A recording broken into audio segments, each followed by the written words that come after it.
السلام عليكم ورحمة الله وبركاته كسو dhawaada channelkayga xila jano maanta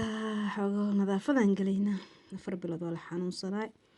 hada xanuunsada jikada kula xanuunsanaysa leeyahay waxaan sameysanaynaa maanta meel aan nadiifsanaynaa meesha raashinka la gashta waxay noqotaan ku dhahay bismillah wasaq ay noqotay aan nadiifinaa maanta isla nadiifino insha Allah laabta dhanan ka soo bixi banaanka soo dhigay meeshina waa wasaq waa nadiifiye rabtaa waxaan la kala habeeyo wixii expire laga tuuro 4 bilood ma la taabanaan ku dhahay meeshan dhehaysa meeshan dukaan miya baqaar la nacmiyo waa ka soo wada bixiyay wixii dhan banaanka soo wada dhigay hadda waa kala bixinaa insha Allah wax dhan waa kala saara marka kala saaro wixii loo baahan yahay wali waa xareysanayna wixii kalena waa iska daadin doonaa insha Allah الدنيا نوع اسكو دح جرتان كده meeshaan waxaan ku dhahay qurux u taam jeedino meeshaan waa la habeynaa iyadana waa laga shaqeynaa insha Allah wax dhan dhagdhaga laga dhigayaa duu Ilaahay yiraahdo waa soo bixiyay markaan soo bixiyay waa kan naxay waxaan dhahay bismillah waxaan dhameysho ku xareysnayn armaajada waxbay qarisaa ilaa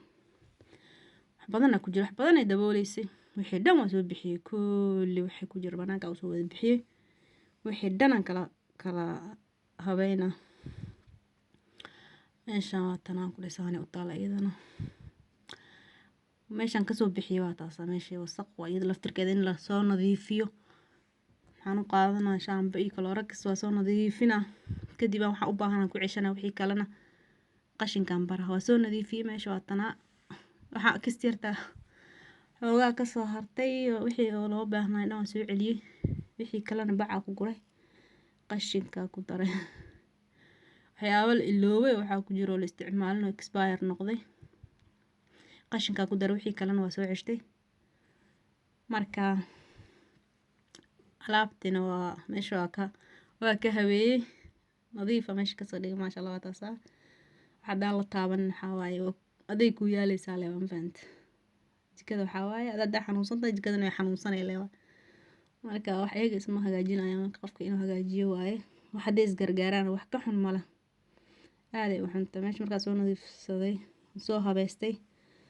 oo nadiif ka soo dhigto taasay noqotay xoogaa yarkaas la qaybsanaa taas alaabtii kulli wax dhan waa ka nadiifiyay meesha waa ka xareeyay meeshii waa ka sanaliyo nuur ay noqotay marka waxaan sameysanayaa qada yaraan ku tuuranaya insha Allah